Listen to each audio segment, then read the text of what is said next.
Shri TP. Jayachandran, ഇവിടെ ഇപ്പോൾ കൊടിസുനിക്ക് parole കിട്ടി. അതൊരു സ്വാഭാവിക നടപടിക്രമമാണ്. ജയിൽ വകുപ്പ് ഇത്രയും കാലം പരോൾ കൊടുക്കാതിരുന്ന ഒരാൾക്ക് ഒരു മനുഷ്യാവകാശ കമ്മീഷന്റെ നിർദ്ദേശം കൂടി വന്നപ്പോൾ പരോൾ കൊടുത്തു. അതിൽ രാഷ്ട്രീയമായ തീരുമാനത്തിന് പ്രസക്തിയില്ല എന്നാണ് വിശദീകരിക്കപ്പെടുന്നത്. താങ്കൾക്ക് എന്ത് തോന്നുന്നു? നോക്കൂ അഭിലാഷേ, ഒരു ക്രിമിനലായി ജനിക്കുകയാണെങ്കിൽ അത് മാർക്സിസ്റ്റ് പാർട്ടിക്ക് വേണ്ടി കൊട്ടേഷൻ എടുക്കുന്നവരും ആ ഭരണത്തിൽ കേസ് നടത്തുന്നതും ശിക്ഷിക്കുന്നതും ജയിൽവാസം അനുഭവിക്കുന്നതും മാർക്സിസ്റ്റ് പാർട്ടി ഭരണത്തിലുമായിരിക്കണം എന്ന് പ്രാർത്ഥിച്ചുകൊണ്ടാണ് ഓരോ കുറ്റവാളിയും കുറ്റകൃത്യങ്ങളിൽ ഏർപ്പെടുന്നതും അവർ ചെയ്യുന്നതും. നോക്കൂ, ഷുഹൈബ് വധക്കേസിലെ 1-ാം പ്രതി, ടി.പി. ചന്ദ്രശേഖരൻ വധക്കേസിലെ 3-ാം പ്രതി, ലഭ്യമായ വിവരം വെച്ച് 37ഓളം ക്രിമിനൽ കേസുകളിൽ അഭിമുഖീകരിക്കുന്ന ഒരു കൊടും കുറ്റവാളി. അദ്ദേഹം ജയിലിൽ സുഖവാസമായിരുന്നു. എനിക്ക് അത്ര നിഷ്കളങ്കമാണ് നമ്മുടെ അസ്കറുടെ വാദമെന്ന് എനിക്ക് തോന്നുന്നില്ല. അസ്കർ നോക്കൂ, അദ്ദേഹത്തിന് എന്തിൻ്റെ അസൗകര്യമാണ് ജയിലിലുള്ളത്?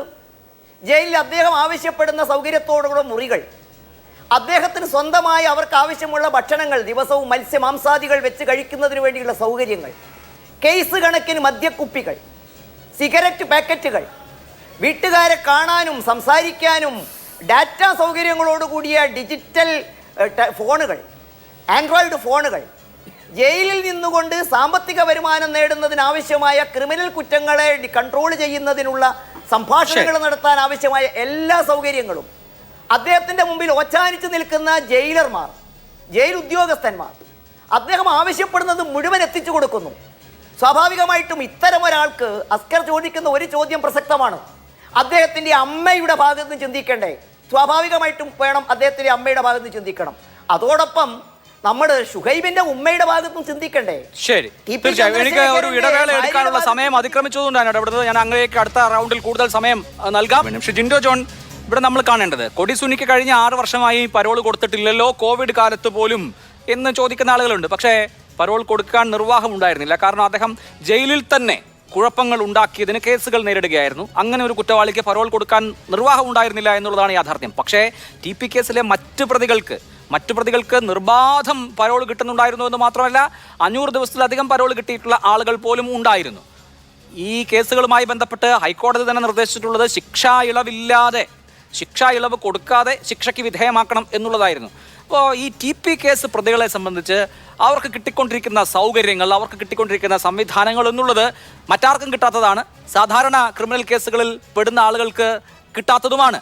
അപ്പോൾ ഈ കാര്യത്തിൽ ഞങ്ങൾ ഇതിലൊന്നുമില്ല, ഇതൊക്കെ സാങ്കേതികമായി നടക്കുന്ന, നിയമപരമായി നടക്കുന്ന കാര്യങ്ങളാണ് എന്ന CPM-ന്റെ വാദത്തിൽ കഴമ്പുണ്ടോ? ഒരു കഴമ്പുമില്ല അഭിലാഷ. ഇത് എത്ര വ്യാജമാണ് ഇവർ പറയുന്നത്. ഞാൻ നേരത്തെ സൂചിപ്പിച്ചില്ലേ, നിഖിൽ വധക്കേസിലെ പ്രതിയായിട്ടുള്ള ശ്രീജിത്തിന്റെ ഗൃഹപ്രവേശത്തിൽ പങ്കെടുത്തത് P. ജയരാജൻ, ഷുക്കൂർ വധക്കേസിലെ പ്രതി, അല്ലെങ്കിൽ നവീൻ ബാബുവിന്റെ മരണത്തിന്റെ പ്രതിയായിട്ടുള്ള P. ദിവ്യ, അല്ലെങ്കിൽ ഷുഹൈബിന്റെ വധക്കേസിലെ പ്രതിയായിട്ടുള്ള ആകാശ് തില്ലങ്കേരി, ടി.പി. കേസിലെ പ്രതിയായിട്ടുള്ള ഷാഫി അടക്കമുള്ളതാണ്. അപ്പോൾ ഇവര് പരോൾ ഇറങ്ങിയാലും അല്ലെങ്കിൽ പുറത്തിറങ്ങിയാലും അല്ലെങ്കിൽ ജാമ്യം കിട്ടിയാലും ഒക്കെ ഇവർ ഒന്നിച്ചു കൂടുന്ന പരിപാടികളാണ്. ഈ പറഞ്ഞ ഏതെങ്കിലും CPM-ന്റെ നേതാക്കന്മാർ മരണപ്പെട്ട അല്ലെങ്കിൽ കൊല്ലപ്പെട്ട ആളുകളുടെ വീട് സന്ദർശിച്ചിട്ടുണ്ടോ എപ്പോഴെങ്കിലും? ആ മനുഷ്യരുടെ കുടുംബാംഗങ്ങളെ എപ്പോഴെങ്കിലും ആശ്വസിപ്പിക്കാൻ തയ്യാറായിട്ടുണ്ടോ? ഒരിക്കലും ചെയ്തിട്ടില്ല. ഇനി ഇവിടെ പറയുന്ന വാദം എന്താ? ഈ കൊടിസുനിയുടെ അമ്മയ്ക്ക് കൊടിസുനിയെ കാണാനെങ്കിലും അനുവദിക്കണം, അതൊരു മനുഷ്യാവകാശമാണെന്ന്. ഞാൻ പറയുന്നത് കൊടിസുനിയുടെ അമ്മയ്ക്ക് കൊടിസുനിയെ ജയിലിൽ പോയാലെങ്കിലും കാണാം. പക്ഷെ ആ ടി.പി. ചന്ദ്രശേഖരന്റെ മകനുണ്ടല്ലോ, ആ പയ്യൻ എങ്ങനെയാ സ്വന്തം അച്ഛനെ ഇനി കാണുക? ഭിത്തിയിലിരിക്കുന്ന ഫോട്ടോ നോക്കിയല്ലേ കാണാൻ പറ്റുള്ളൂ, അല്ലേ? അല്ലെങ്കിൽ മറ്റു മനുഷ്യർ പറയുന്ന ഒരു നല്ല കമ്മ്യൂണിസ്റ്റ് എന്നുള്ള വാചകത്തിൽ കേട്ട് സന്തോഷിക്കേണ്ട ഗതികേടല്ലേ ആ മകനുള്ളത്?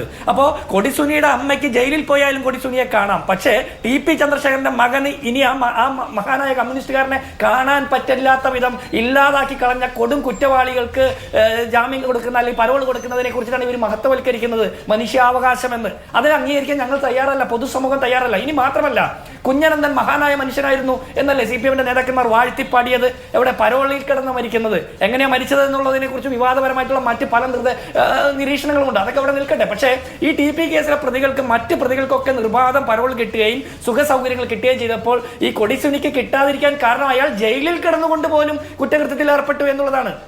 ഈ 30 ദിവസം അയാൾ അമ്മയോടൊപ്പം ശുശ്രൂഷിച്ചിരിക്കുമ്പോൾ അയാൾ ഫോൺ വഴി മറ്റ് ക്രിമിനൽ കേസിൽ ഏർപ്പെടില്ല എന്ന് ഹസ്കറിന് എന്താണ്? ഹസ്കർ എത്ര ഉറപ്പ്?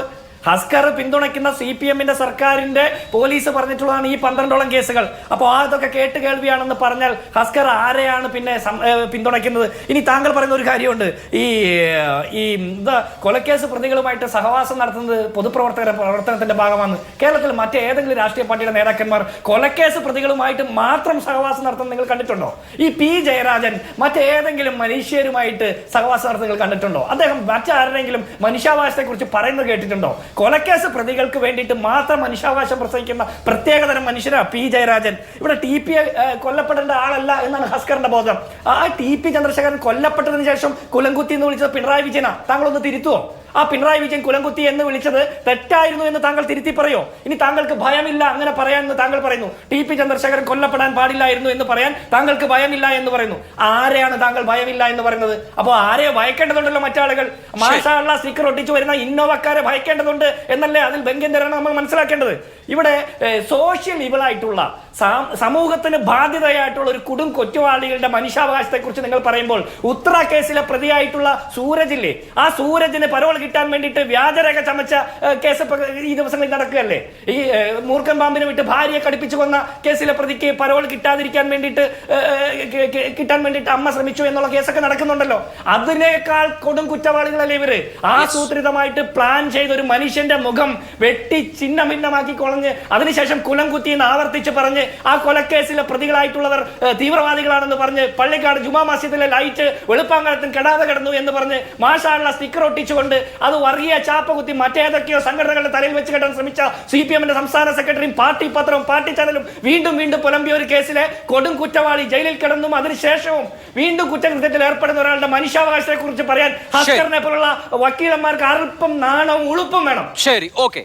ശ്രീ TP ജയേന്ദ്രൻ മാസ്റ്റർ, നോക്കൂ, ഇതിപ്പോ ഒരാളുടെ കാര്യത്തിൽ മാത്രം സംഭവിക്കുന്നതല്ല. ഇവിടെ ജിൻഡോ സൂചിപ്പിച്ച വിഷയമുണ്ടല്ലോ, വടക്കുംപാട് നിഖിൽ വധക്കേസ് പ്രതിയായിട്ടുള്ള ശ്രീജിത്ത് ഒരു ഗൃഹപ്രവേശം നടത്താണ്, ഒരു വീട് വെക്കുകയാണ്. ആ വീടിന്റെ ഉൾത്തളങ്ങളൊക്കെ ഇപ്പോൾ സോഷ്യൽ മീഡിയയിൽ വൈറലാണ്. ചെഗുവേരയുടെ ചിത്രമൊക്കെ ഇങ്ങനെ വലിയ തോതിൽ വെച്ചിട്ടുണ്ട്. ആ ചെഗുവേരയുടെ ചിത്രത്തിൽ മുഹമ്മദ് ഷാഫി അടക്കമുള്ള ആളുകൾ നിൽക്കുന്നതിന് പടമൊക്കെ. ആ വീട് റിബൺ മുറിച്ച് അകത്തേക്ക് കയറുന്നത് P. ജയരാജനാണ്, MV ജയരാജനുണ്ട്, CPM-ന്റെ പ്രമുഖ നേതാക്കളുണ്ട്. അപ്പോൾ കൊലയോ മറ്റേതെങ്കിലും കുറ്റകൃത്യമോ ഒക്കെ നടത്തി ജയിലിൽ കഴിയുന്നവരാണെങ്കിലും അവർ പരോളിൽ ഇറങ്ങിയാൽ അല്ലെങ്കിൽ അവർ ജാമ്യം കിട്ടി പുറത്തു വന്നാൽ അവർക്ക് പാർട്ടിയുടെ ഒരു ഇക്കോസിസ്റ്റത്തിന്റെ തണലുണ്ട്.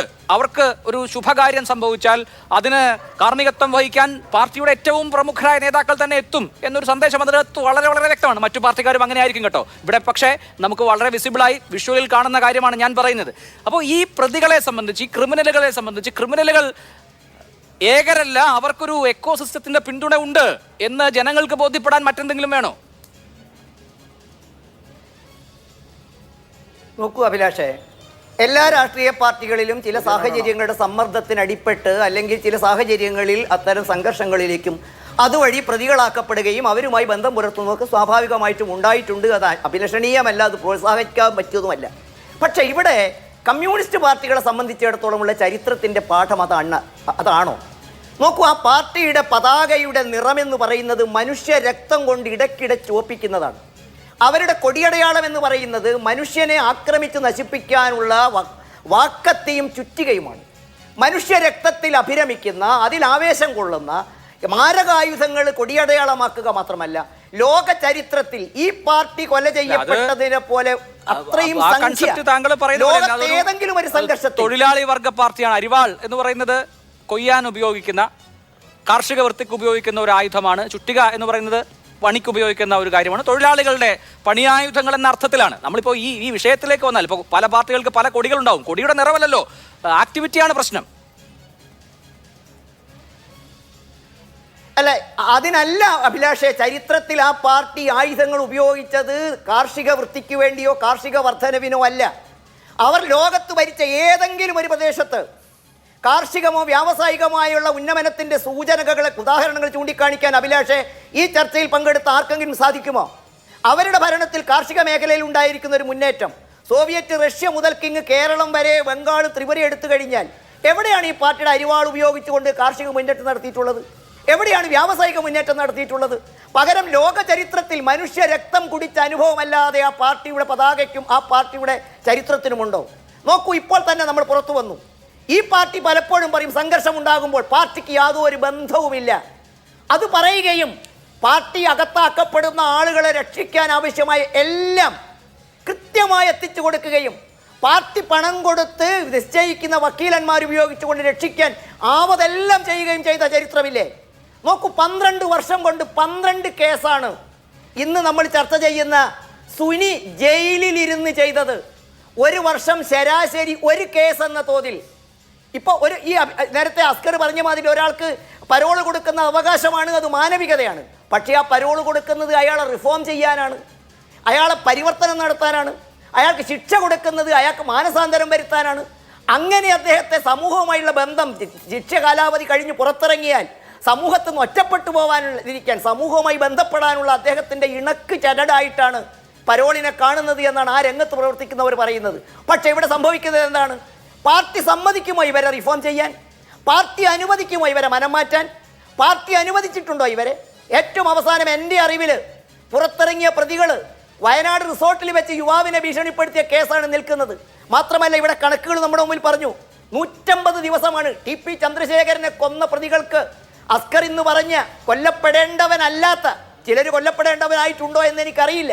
അങ്ങനെ കൊല്ലപ്പെടേണ്ടവർക്ക് മാർക്സിസ്റ്റ് പാർട്ടിക്ക് കൊല്ലാനുള്ള അധികാരം ഏത് കോടതിയാണ് വകവെച്ച് നൽകിയത് എന്നും ഞാൻ തർക്കിക്കുന്നില്ല. പക്ഷെ 150 ദിവസമാണ് കിർമാനി പുറത്തു കടന്നിരിക്കുന്നത്. അനൂപിന് 175 ദിവസമാണ് പരോള് കിട്ടിയിരിക്കുന്നത്. സിജിൻ 225 ദിവസമാണ് കിട്ടിയിരിക്കുന്നത്. നീണ്ട പട്ടികയുണ്ട് ഇവിടെ. 327 ദിവസങ്ങൾ പുറത്തു കിടന്ന കുഞ്ഞനന്ദന്റെ ചരിത്രമുണ്ട് അതിനകത്ത്. ഞാൻ ചൂണ്ടിക്കാണിക്കുന്നത് ഈ ഒരു റിഫോർമേഷനുള്ള സൗകര്യം, അവകാശം കേരളത്തിലെ മറ്റേതെങ്കിലും രാഷ്ട്രീയ കുറ്റവാളികൾക്ക് ലഭിച്ചിട്ടുണ്ടോ? ശരി, കേരളത്തിലെ സാഹചര്യത്തിന്റെ സമ്മർദ്ദം കൊണ്ട് അടിപ്പെട്ടു പോയ ഏതെങ്കിലും ഒരു രാഷ്ട്രീയേതര കുറ്റവാളിക്ക് ഈ തരത്തിൽ ഉദാരമായ പരോളുകൾ ലഭിച്ചിട്ടുണ്ടോ? ഇവിടെ നമ്മൾ പറയുന്ന മാതിരിയിൽ സാമൂഹ്യ ബന്ധമല്ല, അത്ര നിഷ്കളങ്കവുമല്ല. പാർട്ടിക്ക് വേണ്ടപ്പെട്ടവരെ സംരക്ഷിക്കാൻ, അവർക്ക് വീട് കാച്ചലിനും പാല് കാച്ചലിനും എത്തിച്ചേരാൻ, അവരുടെ കുടുംബത്തെ പോറ്റാൻ, അമ്മമാർക്ക് മകനെ കാണാൻ എനിക്ക് തോന്നുന്നില്ല കൊടി സുനിക്ക് പുറത്തു വരണമെന്ന്. കാരണം അദ്ദേഹത്തിൻ്റെ കൈകളിൽ എപ്പോഴും ആൻഡ്രോയിഡ് ഫോണുകൾ ലഭ്യമാണ്. അമ്മയോട് ദിവസവും അദ്ദേഹത്തിന് വീഡിയോ കോൾ ചെയ്യാം, സംസാരിക്കാം, കാണാം, സുഖവിവരം അന്വേഷിക്കാം, ഏത് ഇടപാട് നടത്താനുള്ള സ്വാതന്ത്ര്യമുണ്ട്. പക്ഷെ അതൊന്നുമല്ല.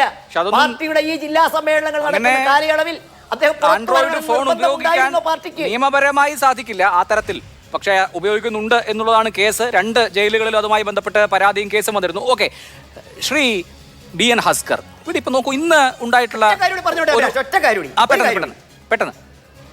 ഒറ്റക്കാരി പറഞ്ഞോളൂ. അല്ല, ഒന്നുമില്ല. ശമ്പളത്തിന് ജയിലിൽ കഴിയുന്ന ആളാണ് ഈ കൊടിസുനി എന്ന് പറഞ്ഞാൽ നിങ്ങൾക്ക് വിശ്വസിക്കാമോ? പച്ചക്കറി തോട്ടത്തിൽ ജോലി ചെയ്യുന്നു എന്ന് പറഞ്ഞു മാസാമാസം ലഭ്യമായ വിവരം വെച്ച് അദ്ദേഹത്തിന് ഒരു പച്ചക്കറി തോട്ടത്തിലും ഇതുവരെ അദ്ദേഹം ഇറങ്ങി തൂമ്പയെടുത്ത് കിളച്ചിട്ടില്ല. പക്ഷേ പ്രതിമാസം അദ്ദേഹത്തിന് 3000 രൂപയിൽ കുറയാത്ത തുക അദ്ദേഹത്തിന്റെ അക്കൗണ്ടിലേക്ക് ലഭിക്കുന്നുണ്ട്. ഇത്ര സുഭിക്ഷമായ, ഇത്ര ജനോപകാരപ്രദമായ കുറ്റവാളിയുടെ അനുഭവം പ്രകടിപ്പിക്കുന്ന ഒരു ഗവൺമെന്റ് വേറെ ഈ ഭൂമുഖത്തുണ്ടാകുമോ അഭിലാഷേ? ശരി.